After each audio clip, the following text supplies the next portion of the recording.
Hoy Casper, kumusta ang exam mo? Bagsak na naman oh. Kaya pala nakabusangot ang mukha. Manahimik ka, Trix. Wala ako sa mood ngayon ha. Kung hindi mo lang ako inaya sa party, hindi sana ako magkaka-hangover. At siguro nakapag-review ako na maayos. Wow ako pa talaga ang sinisisi mo. Sino ba kasing uminom ng lampas ng 3 bote ng beer? Hindi ba't ikaw yon? Sinasabotayan mo lang ako para bumagsak ako. At ikaw ang maging Dean's Lister. Hindi ko na yung kasalanan kung nabobo ka. Ikaw talaga, Trixie. Hindi ka maayos kausap. Ikaw din naman Sa isang pamilyang maraming magkakamag-anak, hindi maiiwasan na merong mga hindi magkasundo na magpinsan. Ngunit sa pamilya ng mga Valencia, sobrang magkasundo ang lahat. Lalo na sina Trixie at Casper. Sobrang close ang magpinsan. Bata pa lang ang dalawa, sabay na silang lumaki sa iisang compound dahil magkatabi lang ang bahay ng kanilang mga magulang. Halos magkasama sila sa lahat ng bagay. At dahil parehong mga only child, para na ring magkapatid ang turingan nila sa isa't isa. At ngayong malalaki na sila, hindi pa rin nagbago ang pakikitungo nila sa isa't isa. Mahilig pa rin silang mag-asaran at minsan magbangayan. At sa kanilang pamilya, natural ang ugali nilang yun na bahagi na ng kanilang pagkatao. Sa kabila ng pagiging malapit ng dalawa, magkakumpetensya sila sa ilang mga bagay at isa na roon ang pag-aaral. Pareho silang ayaw na malamangan ng isa't isa at gustong-gusto na laging nasa ibabaw. Ngunit hindi ito nakaapekto sa kanilang samahan dahil mas matimbang pa rin ang pagiging magpinsan nila. Yun nga lang, ang problema sa dalawa, ginagawa na lang na biro ang lahat, na kung minsan, kung may seryosong usapan, bigla na lang silang nagtatawanan. Maging ang tiyuhin nilang namatay dahil natapilok sa hagdan, pinagtatawanan nila habang nasa burol. Isang araw, nagplano ang kanilang pamilya na magbakasyon sa probinsya at sobrang na-excite ang dalawa. Akala ko sa ibang bansa tayo this year, pero confirmed na bang sa probinsya talaga? Oo, ang sabi ni Mami sa ancestral house daw ni Lola Esmeralda sa De La Paz. Ancestral house? Di ko alam na may ancestral house pala tayo sa province. Well, di pa naman nila tayo sinama doon, di ba? Tsaka, maganda rin yung makapag-explore tayo doon tungkol sa mga kanununuan natin. Tama, gusto ko rin makita ulit sina Lolo at Lola. Matagal na natin silang hindi nakikita eh. Bakit kaya no? Ang nabanggit sa akin ni Mami, mahina na raw ang mga tuhod nila, kaya hindi na sila makapagbiyahe. Kawawa naman sila. Pero by the way, anong plano natin? Alam mo na, yung vlogs natin, itutuloy ba natin sa province? Oo naman, pwede tayong mag-house tour sa bahay ni Lola. Or mag-ghost hunting? Hindi ba't may sabi-sabing nakakatakot ang mga ancestral house? Wala na yatang maniniwala sa mga ghost hunting ngayon eh. Mas maganda kung i-cover natin yung mga day in a life sa probinsya. Mag-alamin character tayo pag uwi. Well, may point ka naman. Kung anong maganda, G ako.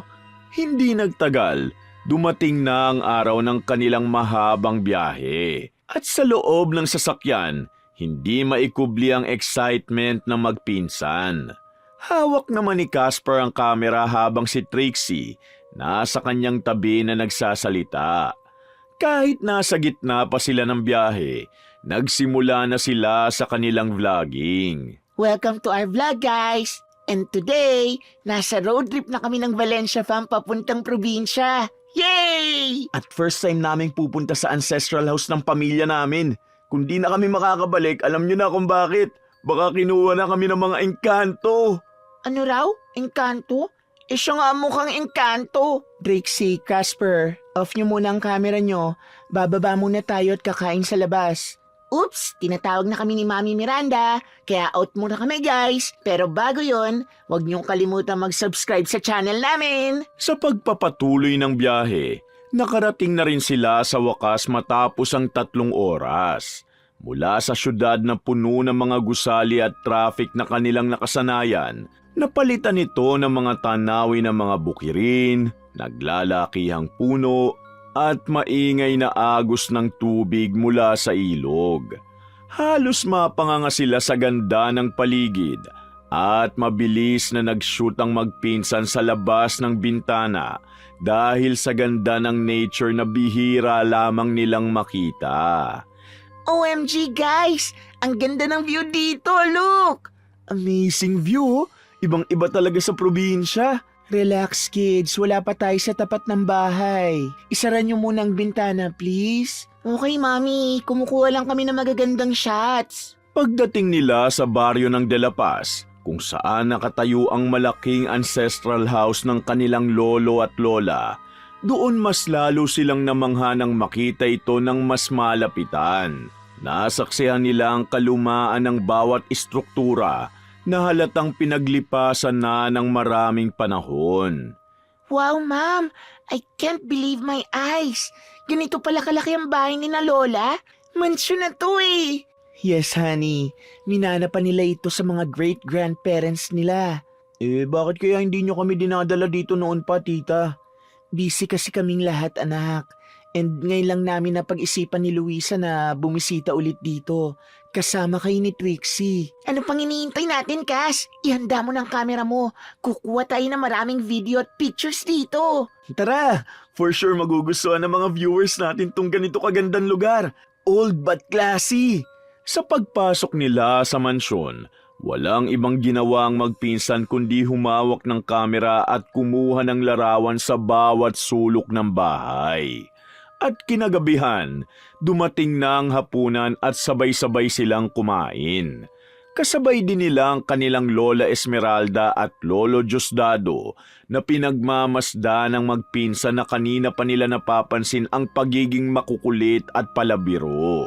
Matapos ang hapunan, tinawag ni Lola Esmeralda ang dalawa para kausapin. Mga apo, makinig kayo sa akin. Yes, Lola? Dito sa baryo, huwag kayong pupunta sa malayo, lalo na sa kakahuyan. Umiwas kayo doon sa abandonadong bahay. Pero bakit, Lola? Ano bang meron dun? Dahil may mga sabi-sabi na mga taong pumupunta ron, hindi na muling nakikita pa. Talaga po? Baka nagpunta na sa mundo ng mga engkanto. Huy, loko ka talaga, Kas. Hindi ako nagbibiro. Binalaan ko lang kayo para hindi kayo mapahamak. Sorry po, La. Promise po, hindi kami pupunta doon. Matapos kausapin ng matanda, bumalik sila sa kanilang kwarto at doon nagkaroon ng ideya ang dalawa. Sa halip na matakot sa babala ng kanilang lola, mas natuwa pa sila dahil meron silang lugar na pwede nilang galugarin para sa kanilang vlog. Casper, gising ka na. Anong oras na ba, Trix? 3:00 na. Perfect time para gumawa ng kalokohan. Ng vlog natin. Baka nakakalimutan mo, gagawa tayo ng exploration vlog. Oo nga pala. Exploration vlog na may kasamang trespassing. Pag nahuli tayo, ikaw ang mananagot ha. Shh! Ang ingay mo. Mahuhuli talaga tayo sa ingay ng bunganga mo. Magbubukang liwayway pa lang, nagising na sina Trixie at Casper. Habang ang buong ancestral house ay tahimik pa at halos tulog ang lahat, kaya palihim silang naghahanda. Tahimik nilang kinuha ang kanilang kamera, bags at flashlight. Hindi man nila aminin, may kaunting kaba sa kanilang dibdib, subalit mas nangingibabaw ang excitement at kuryosidad. Para sa dalawang malokong magpinsan, ang babala ng kanilang lola ay hindi dahilan para umatras, kundi isang paanyaya para mag-explore. Sigurado ka bang okay lang to? Baka magising sila, Mami. Relax ka lang. Nagpaalam na ako kay Mami Miranda kagabi. Seryoso ka? Oo nga. Advance ako mag-isip. Ano ka ba? Baka pinaglololoko mo lang ako eh. Halika na, huwag kang duwag. Matapos tumakas sa bahay, mabilis silang naglakad palabas sa bakuran. Sa pagtapak nila sa labas, nanginig sila dahil sa lamig ng simoy ng hangin. At naririnig pa nila ang kuliglig sa tabi-tabi. Sa paglalakad nila, napadpad sila sa kakahuyan sa hindi kalayuan at doon makikita nila ang matataas na damo. Grabe, ang lamig pala dito. Sana nagsuot ako ng mas makapal na jacket. Mas maganda kung ganitong atmosphere, no? Mas nakakakilabot. Baka mamaya may humila sa paa mo dyan, ala! Sira ka talaga, Trix. Ako pa talaga ang tinakot mo. O siya, yun na ba ang abandonadong bahay? Oo, yan na nga. Ang creepy, di ba? Ano, ready ka na ba for adventure? Ay, inaantok pa ako pero game! Sa hindi kalayuan, unti-unting lumitaw ang isang malaking bahay. Halos kalahati nito ay natatakpan na ng mga gumagapang na halaman. Ang bubong ay may kalawang. Ang dating magandang istruktura, ngayoy mukhang sugatang alaala ng nakaraan. Huminto ang magpinsan, sabay na patingin sa isa't isa. Welcome back to our vlog, guys! And today, may exploration tayo. Nasa gitna kami ng kakauyan at sa likod namin, isang malaking abandonadong bahay. Disclaimer lang guys ha, kung mawala kami, pakisenda lang tong footage sa pulis. Ang arte mo, sige na, pasok na tayo. Sa bawat hakbang nila papalapit sa bahay, mas ramdam nila ang bigat ng katahimikan. Ang pinto ay bahagyang nakabukas, parang matagal nang naghihintay ng bisita. Nang tuluyan silang makapasok, bumungad ang alikabok, sirang kasangkapan, at amoy ng lumang kahoy. Ang sahig ay lumalangit-ngit sa bawat pagtapak nila, at ang liwanag na pumapasok sa bintana ay tila hindi sapat para itaboy ang kadiliman. Grabe, ang creepy pala dito. Oo nga, ang bigat ng hangin. Ramdam mo ba? Lumabas na kaya tayo, Trix? Hindi maganda ang pakiramdam ko dito eh. Wala pang isang minuto, Cash. Aatras ka na. Oh, mga kapinsan dyan, oh. Tingnan nyo, oh. Takot talaga sa multo tong isa. Habang nag-iikot sila sa loob ng bahay, parang may humahaplo sa batok nila. Parang may dumadaan sa gilid ng paningin. Ngunit sa halip na umatras, lalo pa silang lumalim sa loob. Hanggang sa may nakita sila sa isang pasilyo. Ay putya! Multo! Relax lang kayo. Ako to si Noah. Pinsan nyo. Diyos ko naman, akala ko multo ka. Bakit nandito kayo? Eh, ikaw nga nandito eh. Muntik nang umiwalay ang kaluluwa sa katawan dahil sa'yo. Napatingin ang magpinsan sa isa't isa. Bahagyang nahihiya ngunit mas nangingibabaw ang pagtataka. Sa gitna ng abandonadong bahay, isang pamilyar na mukha ang biglang sumulpot. Subalit ang ekspresyon nito ay malayo sa normal. May lungkot at pagod sa mga mata ni Noah. At parang matagal na itong may pasa na hindi kayang ibahagi kanino man. Para malaman mo, Noah, nandito kami para gumawa ng content para sa channel namin. Ikaw ba? Ah, ganun ba? Ako naman, may hinahanap dito. Ano, may naiwan ka bang cellphone? Hindi yun material na gamit. Yun na yung kaibigan kong si Angela.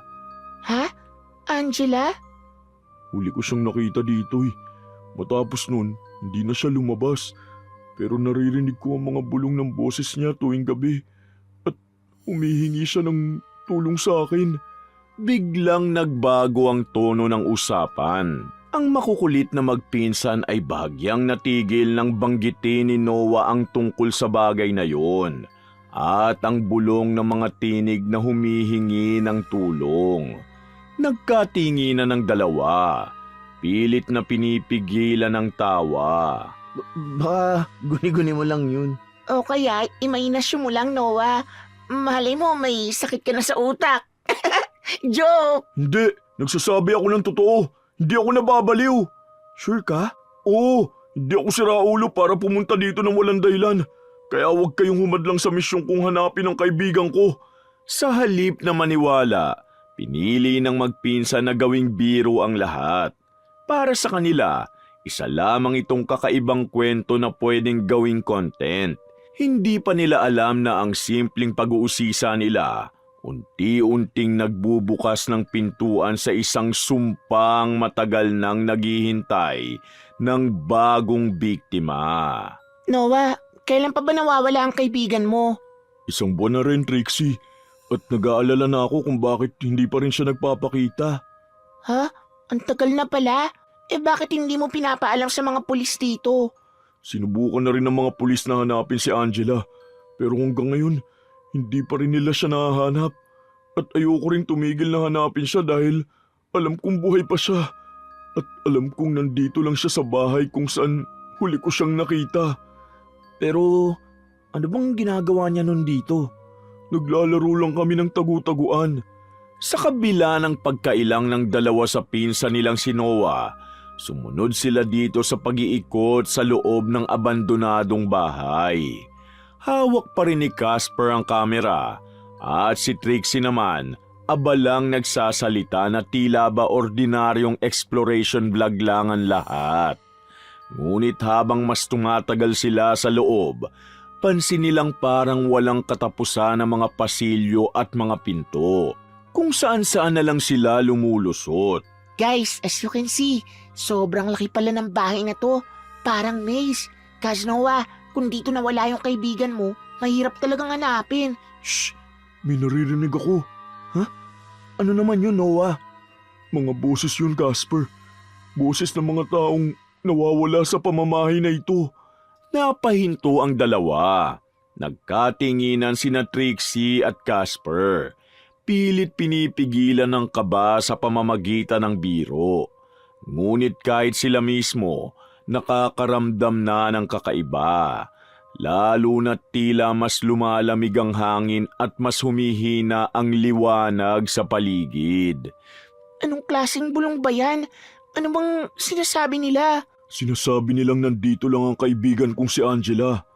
Bro, pinaprank mo ba kami? Ang galing mo ha, kasi tumatayo na ang balahibo ko.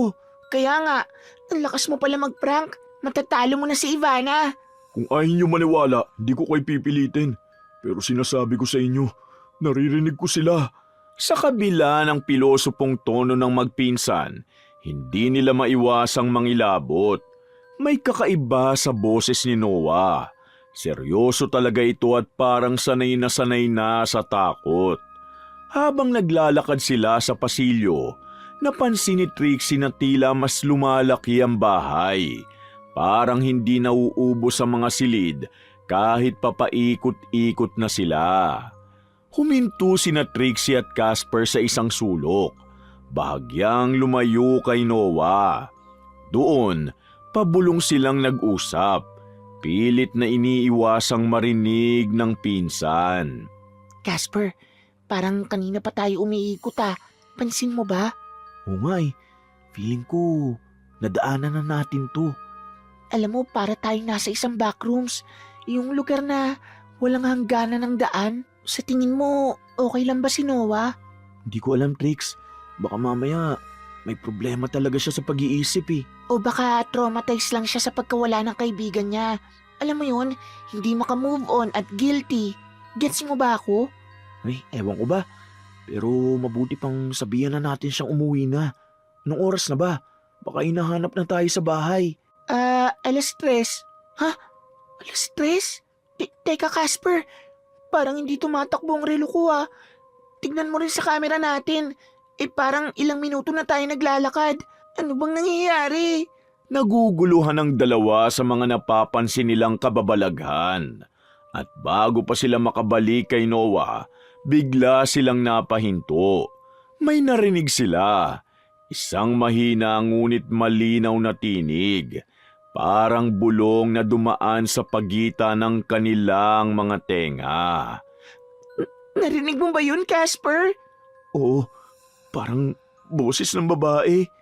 Gosh, hindi na ako natutuwa. Baka nababaliw na rin tayo.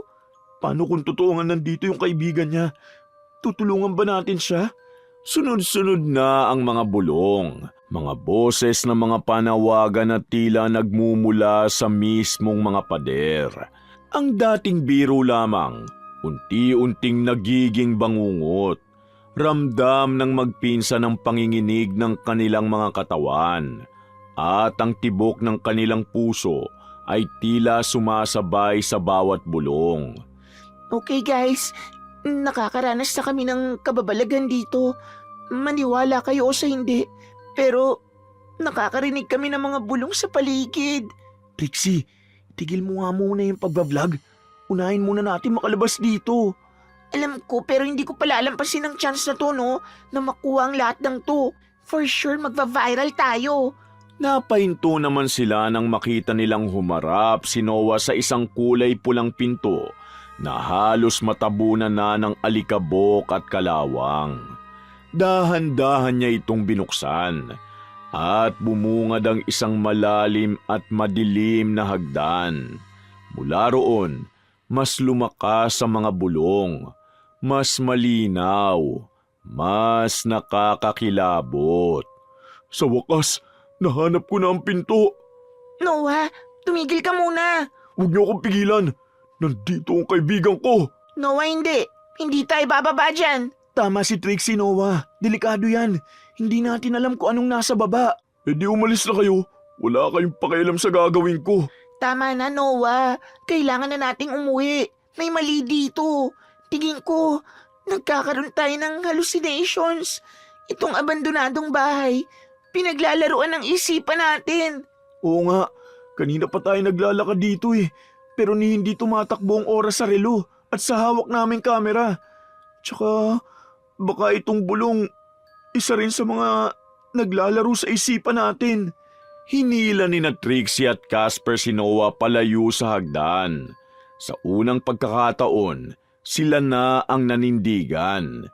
Hindi na biro ang lahat. Hindi na content. Isa na itong malinaw na panganib.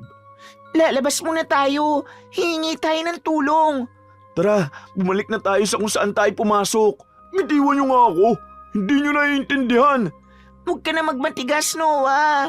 Umalis na tayo bago pa tayo mapahamak. Ngunit bago pa sila makalapit sa pinto, bigla itong sumara ng malakas. Sumunod ang iba pang mga pinto at bintana. Isa-isa na tila may puwersang nagdidikta. Nagdilim ang paligid at parang nawala ang hangin. Trixie, mukhang hindi na tayo makakalabas dito. Hindi pwede, Diyos ko. Huli na. Ha? Anong ibig mo sabihin, Noah? Yung pinto na nahanap ko, yun ang daan palabas sa bahay na to. Pero dahil pinigilan niyo ako, hindi na tayo makakalabas dito. Sa sandaling yun, napagtanto ni na Trixie at Casper na ang kanilang pag-uusisa ay may kapalit. At ang mga bulong na dati kanilang tinatawanan, hindi na humihingi ng tulong, kundi nagbababala na. Sa gitna ng dilim ng abandonadong bahay, paulit-ulit na naglalakad sina Trixie, Casper at Noah sa iisang pasilyo. Kahit ilang beses na silang lumiko, bumalik at nagbilang ng mga pintuan, tila hindi nagbabago ang kanilang kinaroroonan. At bawat hakbang, sinasabayan ng mga bulong na hindi na mahina, kundi malinaw, sabay-sabay at halos pabulong na sigaw. Hindi na to nakakatawa, Cash. Kanina pa tayo paikot-ikot. Parang ayaw tayong palabasin ng bahay na to. Hindi ko na nga rin alam kung ano nangyayari, Trixie. Pinaglalaroan nga tayo ng lugar na to. Noah, ano bang klaseng lugar to? Ang sabi ni Lola Esmeralda, bahay daw ito ng mambabarang. What? Diyos ko, Noah. Paano ba tayo makakalabas dito?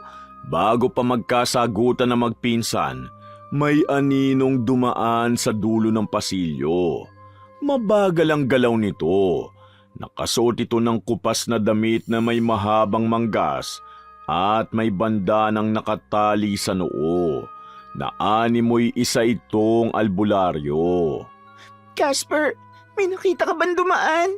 Oo, sabihin mo, guni-guni lang natin yun. Kung may nakikita kayong tao, yun na siya, si Mang Pedro. Sino siya, Noah? Multo ba yun? Yun ang mambabarang na nagbabantay dito sa bahay. Unti-unting lumapit ang lalaki. Sa bawat hakbang nito, Tila mas lumalakas ang mga bulong sa paligid. Tumigil ito sa harap nila. At sa unang pagkakataon, nagsalita ang tinig na mababa, paos at puno ng galit. Yan ang napapala ng mga taong pumapasok sa bahay na hindi kanila. Please po, sorry po kung nangimasok kami dito. Please, palabasin niyo na po kami. Nagbablog lang po sana kami. Wala po kaming masamang intensyon. Mga wala kayong respeto. Katulad lang kayo ng pamilya ninyo. Mga nasa loob ang kulo. Ikaw ba ang gumawa nito? Ikaw ba ang dahilan kung bakit nawawala ang mga tao rito sa baryo kasama ang kaibigan ko? Ikinilong mo ba sila sa pamamahay na ito? Tumawa si Mang Pedro ng sarkastiko pero baka sa boses niya ang pait at galit na matagal niya nang kinikimkim. Nanlilisik din ang mga mata nitong tumingin sa kanila na parang handa silang lapain anumang oras. Hindi sila mawawala kung hindi nila pinasok ang bahay ko. Mang Pedro, sinasabi niyo bang hindi lang kami ang nawawala rito, kundi yung iba ring tao at sila ang gumagawa ng mga bulong? Siguro sila na nga yun, Trixie. Tama ka nga, Iya. Ang bahay na ito ay binalutan ko ng proteksyon mula sa mga masasamang tao. At kung sino man ang pumasok ng walang pahintulot, bibihagi ng inkantasyon. Yun din bang ginawa mo sa kaibigan ko? Nasaan ba si Angela? Namutla si Trixie at Casper habang pilit na iniintindi ang lahat. At nilamon na sila ng takot nang biglang namatay ang hawak nilang flashlight. At bigla ring narinig sa buong paligid ang hikbi ng isang babae na humihingi ng tulong. Matagal nang patay ang kaibigan mo. Nang dahil sa ninakaw niyang painting dito, yun ang sanhi ng kamatayan niya. Hindi! Nagsisinungaling ka! Naririnig ko siya! Tinatawag niya ako! Isa na lamang ilusyon ang boses niya. Ginamit ko yun bilang pain para dalhin ka rito at ang mga pinsan mo. Ang sama mo! Mamamatay tao ka! Trixie, kumalma ka! Baka saktan niya rin tayo! Napaatras naman si Noah. Nanginginig ang buong katawan dahil narinig niya ang iyak ng kaibigan. Ang mga bulong na matagal niya nang pinaniwalaan ay biglang nagbago ng tunog. Mula sa panawagan, naging halakhak. Doon lamang niya naunawaan ang katotohanan. Ikaw? Ikaw ang nagbarang sa kanya kaya siya nagkaroon ng malubhang karamdaman? Sino pa ba? Alam kong kahinaan mo ang kaibigan mo, kaya mabilis kang linlangin. At kami, bakit nyo kami dinamay dito? Wala naman kami ninanakaw kaya please, paalisin mo na kami. Hindi mo naiintindihan, bata. Kahit wala kayong ninakaw dito, wala kayong takas sa sumpa dahil apo kayo ng mga kinamumuhian kong tao. Lumapit si Mang Pedro at sa bawat hakbang, mas lalong bumilis ang kabog ng kanilang dibdib. Napapaatras din sila at gustuhin mang tumakbo, ngunit parang nanigas na ang kanilang mga paa. Ang pamilya ninyo ang dahilan kung bakit nawala ang lahat sa akin at kung bakit naging abandonado ang bahay kong ito. Pwede bang sabihin mo na ng diretsyo? Ano bang problema mo sa pamilya namin? Gusto mong malaman? Pues, sasabihin ko. Sinira lang naman ni na Esmeralda at Diosdado ang buhay ko. Pinagbintangan nila akong pumatay sa anak nilang si Cordelia kahit hindi naman ako may gawa. Dahil sa kasamaan nila, namatay ang asawa ko sa sakit sa puso. Nanlaki ang mata ng dalawa. Hindi sila makapaniwala sa narinig at pakiramdam nila nagsisinungaling ito para linlangin na naman sila. Habang mas nangilabot sila nang makita sa paligid na may mga lumalabas mula sa pinto. Mga kaluluwa ng mga taong nakulong sa abandonadong bahay. Hindi namin maintindihan. Ano ba talaga nangyari noon? Ang bunsong anak ni Esmeralda at Justado nagkaroon ng malubhang sakit at ako na nagtatrabaho sa mansyon bilang tagapamahala ang pinagbintangan nilang pumatay dito kahit walang ebidensya. Pero dahil sa mga kumakalat na tsismis na pamilya kami ng mambabarang, yun ang ginamit nilang rason para ituro ako na mamamatay tao. Diyos ko, may kasalanan pala sila, Lola. Pero paano kung tama sila? Na ikaw nga ang gumawa nun. Tignan mo nga ang ginagawa mo sa amin ngayon. Pinaglalaroan mo ang isipan namin sa ginawa mong inkantasyon. Hindi ako ang pumatay sa tiyahin niyong si Cordelia. Sa katunayan, sinusubukan ko siyang tulungan noon, pero hindi ko nagawa. Ngunit alam kong kahit anong paliwanag ko, hindi kayo maniniwala. Masama pa rin ang tingin niyo sa lahat ng mambabarang. Masama talaga kayo.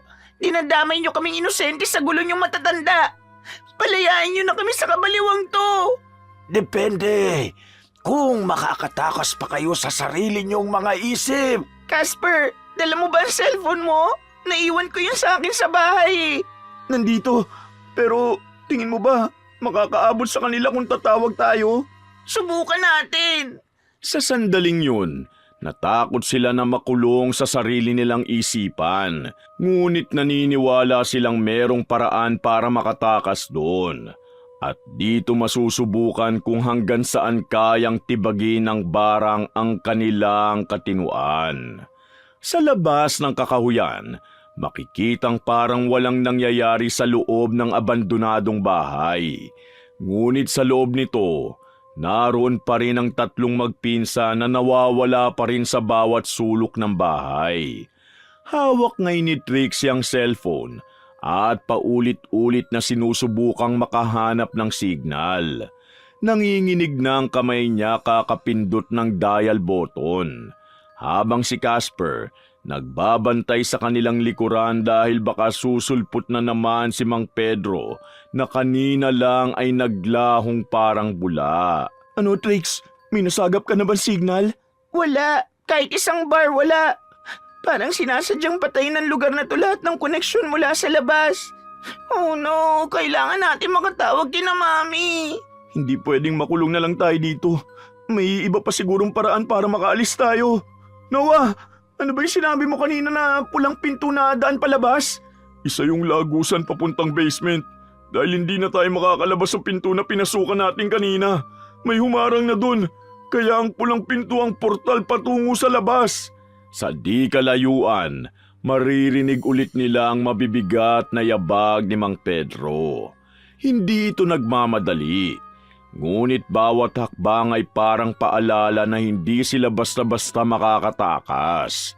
Samantala, humarap si Noah sa direksyon ng pasilyo. Pilit na pinipigilan ng takot sa kanyang dibdib. Ako na ang haharap sa kanya.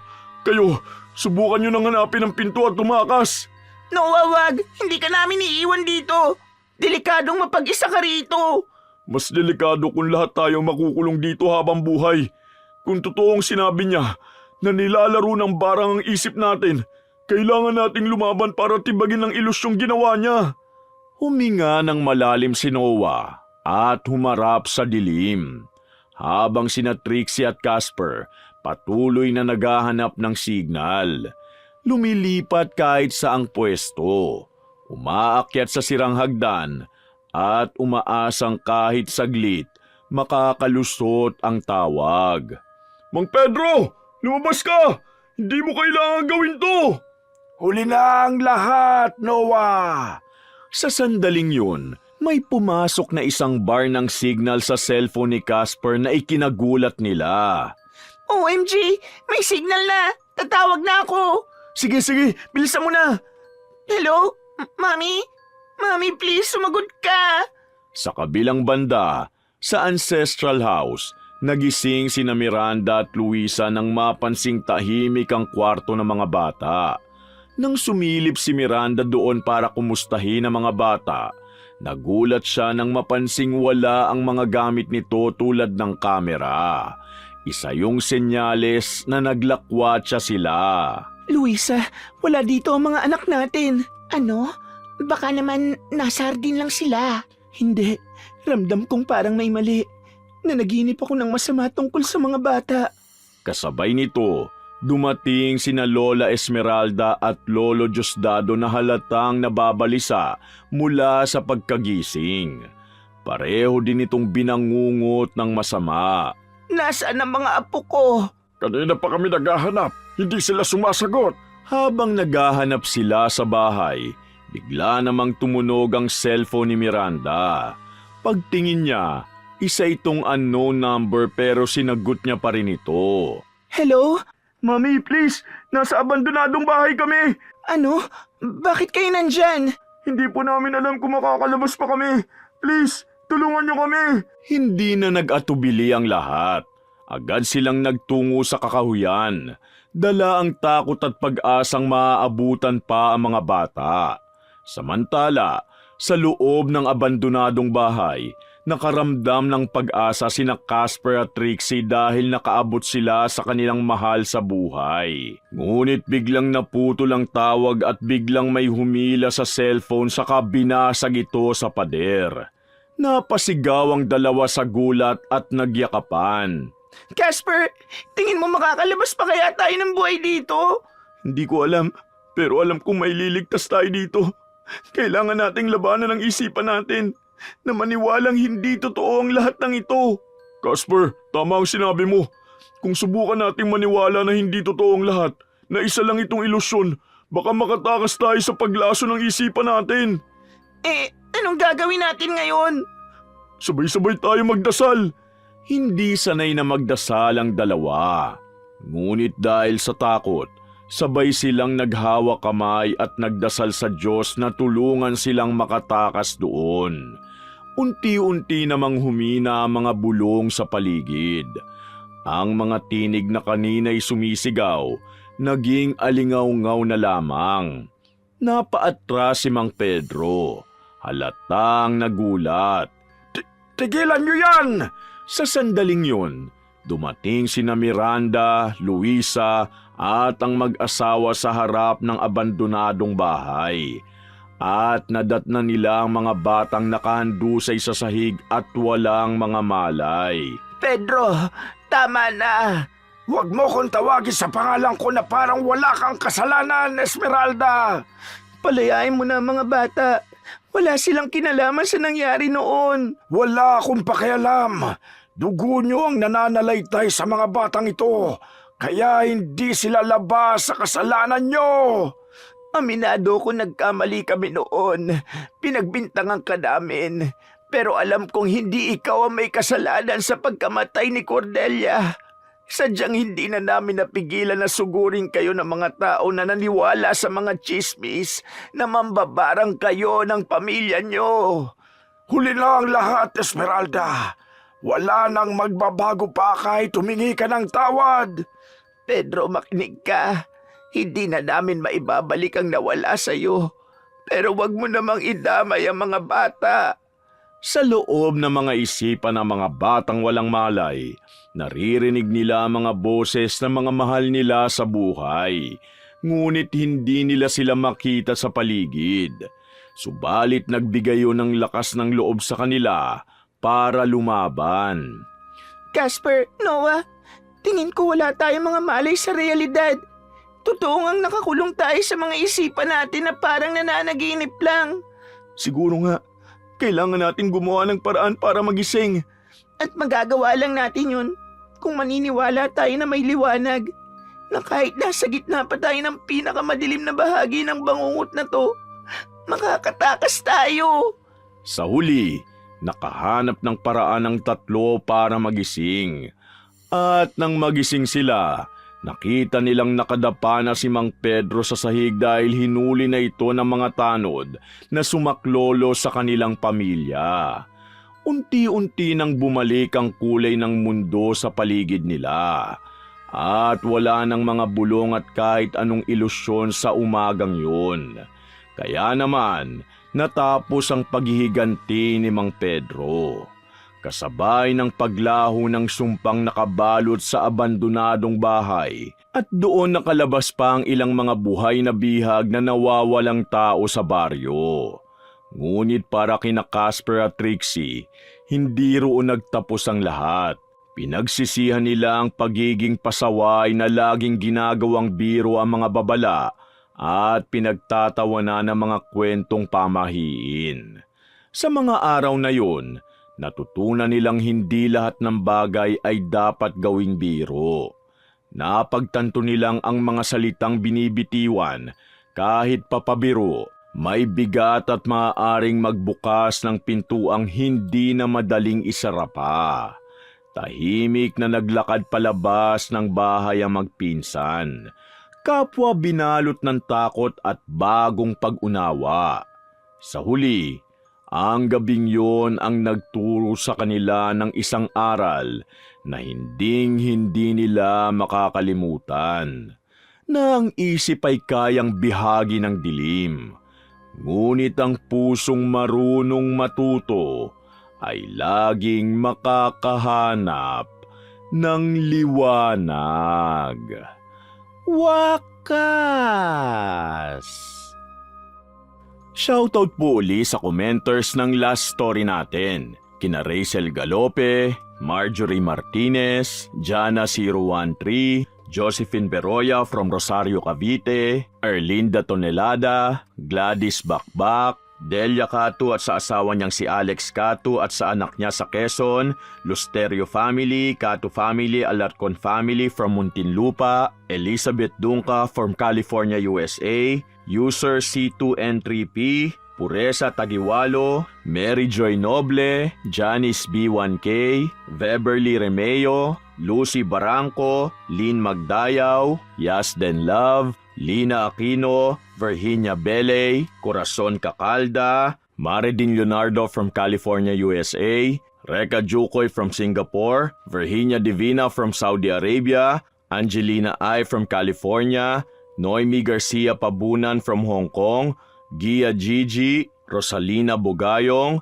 Miss Dada Carlos, Kimpoy Feliciano, Arlene Torquisa, Michelle Gimbo, Chef M at shoutout kina Ate Auring, Ate Ne, Faye, Minda, Ana, Kuya Dennis, Gandang Leslie at Poging J ng Amira Boxes Handicrafts, Mirasol Masuher, Weng Orasyon, Miss Maura, Christina Peru, Merly, Jocelyn Morilla from Mindoro, Delia Cato and family from Muntinlupa, Jasmine Vicente, Zane Axel Ranada, Brian Landicho and family, Ben Abanyo, Jen Esto from Hong Kong, Rubina, Elaine Cargente, Christiel Mamado, Vivian Baterbonia, Angelito Laurio, Norvia Cabanyero, Kim Bara, Resel Galope from Gamagori, Japan, Vernally Ninsho, Lisa Takada from Japan, Jack 20M, Chuchay Kulit from Hong Kong,